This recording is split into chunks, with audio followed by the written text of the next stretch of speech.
The first step to being productive as a PhD student is to combat overwhelm. Overwhelm is when you have this massive goal and you're like, how do I get to the end? And you're just paralyzed by fear or overwhelm of all of the tasks you need to do. Now, I've heard this advice. You should break down all of the tasks you need to do. And I don't get it. I've never really been able to relate to that advice because I'm like, at what point do I stop breaking it down? Now I've just got all these other little things to do, which is just as overwhelming. So I actually reframed it and created my own version of this, which is this, that you need to focus on the 3 tasks that will get you to your goal. That's it. So for example, in the early stage of a PhD, you may have to do like reading, you may have to do some writing, and you may start to explore experimental ideas. Those are the 3 things you should be doing for the first few months of a PhD, nothing else. If you only did those things, you'd get to a PhD, but far too often, we're often thinking about like, oh, I should try this, and then other things pop up, seminars, meetings, and all that sort of stuff. No. Focus on the 3 things that will actually get you to the end of your PhD. That is, thinking about results, collecting results, and analysing results. And that's it. So, if you only did those 3 things for the majority of your PhD, you would win. So, break down the tasks not by thinking about all the minuscule little things that you gotta do. Think about the 3 tasks. If you only did these 3 things, would they get you to the end of your PhD or whatever goal you're after? And if yes, just focus on those 3 things.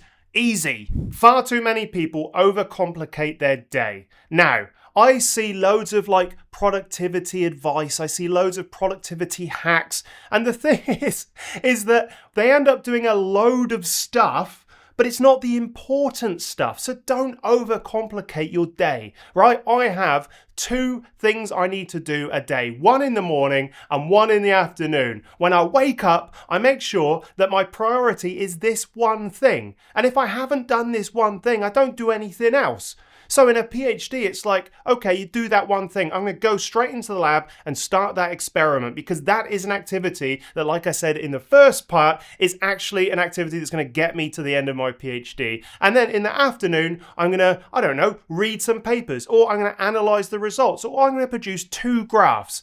That's it. At the beginning of every day, as long as I've got the 3 tasks that I'm really doing, I think about the 2 tasks that I could do that are really, really important. Now, I know me, that in the morning, I need something that, is a little bit more energetic. So it'll be much more physical, going into the lab, doing experiments. And in the afternoon, it's much more writing, much more sat at my desk. But that's fine. Those are how I actually sort of like organize my day. And believe it or not, once you've got these 2 massive boulders of activities, oh, they're so heavy, everything else slots around it. Because if you start with the little minuscule things, It's like, oh, tick off the list, all the little things, all the things. the problem is they become the big boulders and nothing else is fitting into your day. So once you've got these big things, the stuff just works around it. If you've got an email to send, no worries. You can do that. You can find the time, but only if you've done these 2 massive things, 1 in the morning, 1 in the afternoon. And also, please don't get distracted by the minutiae of life when you first sit down at your desk. That is the number 1 thing I think everyone should know about,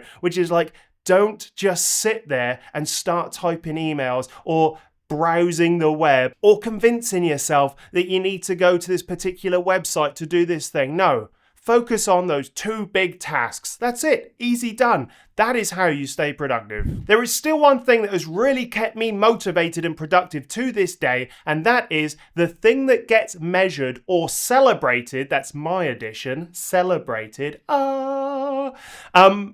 Gets improved. So, for example, if you want to finish your PhD, you should start celebrating, because that's all really you got, like, is in your control, or measuring how many graphs you produce a month, for example. If you've got loads of graphs of data, then you can actually finish a PhD by talking about that data. If you've got a conference coming up, you need to actually make sure that you're celebrating producing figures for that data. Now, one thing I used to do all the time is if I had a good result, I would celebrate that result. If I had a graph that was thesis worthy, in my opinion, then I would celebrate that. I would measure it. I would tick it on a box. I would have somewhere to mark down the progress I'm making. And that's it. That's the stuff. So think about the things in your PhD or in your life or, the things you need to do to get to your goal and celebrate those. Celebrate the little acts along the way and measure them. If you think you need, for example, 100 diagrams for your thesis, start thinking about celebrating each individual diagram you need to get to the end of your thesis. That is how you make progress, and that is how you make yourself feel good about progress. All too often we measure the wrong things, i.e. how much time I've been sat here. Time doesn't mean anything. You could spend hours sat there, but that's not something to measure. You need to measure output. You need to measure something that's actually going to help you. So measure the important things. What gets measured or celebrated gets optimized. Use that to your advantage. Like most people, I've got a pretty bad procrastination problem. If I don't trick myself somehow, I'm going to end up in a weird place in my mind, which is like, we'll do this at like past. Oh, we'll just do this at like the hour. Oh, we'll just do this at half. And the day will just go. So I found that the only way to really get around this weird procrastination death circle is to trick myself by saying, I will spend 5 minutes doing this. And that's it. I trick myself into thinking that it will only be 5 minutes, and you'll be surprised at how effective that is. I sit down and I think, I'm just going to plan this video for 5 minutes, even now. Or in my thesis, I'd be like, I'm just going to go to the lab for 5 minutes and just start this little thing. And once you're there, you start that momentum. It's so much easier to keep up the motivation after you've been over that little activation energy barrier, because then you are in the flow, so to speak. You've done all the hard things. But the problem is we convince ourselves that if we don't start it right now, we'll do it in a little bit and it'll be better, but it won't. There is some force. The one thing I learned about all this is that there is some force that you need to kind of like force yourself just to take that first step, and then you're into it and you tumble down the hill the other side and you're like, oh, that wasn't so bad, I should do that more often. But you don't. You procrastinate. So just trick yourself. Just tell yourself, I'm only going to do 5 minutes. You'll find out you'll be doing more than that, trust me. The last thing I want you to know is that I firmly believe that routine is better than inspiration. 100% no doubt in my experience. That is because I often in my PhD used to wait for the inspiration to strike. But the problem is, inspiration is something you don't control. You don't sort of sit there and you sort of like feel it bubble up like some sort of superhero thing. You're like, here it comes, blah, I can do this. No.